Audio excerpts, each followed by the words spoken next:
經歷過幾百年嘅等候、奴役、出埃及曠野漂流，進入迦南，無數場戰役同產業分配，以色列人終於完全進入咗神嘅應許之地。喺呢一刻，作者停低嚟，喺聖經做咗一個震撼人心嘅總結。呢個總結改變咗每一個讀者對神嘅信心。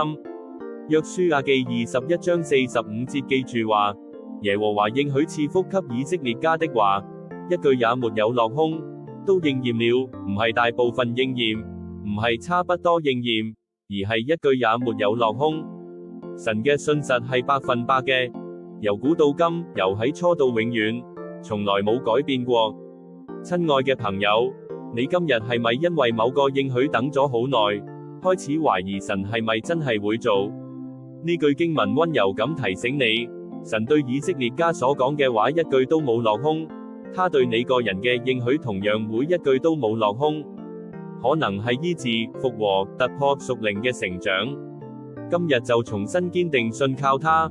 你嘅每個應許，喺他嘅時間，必定會一句不漏咁應驗。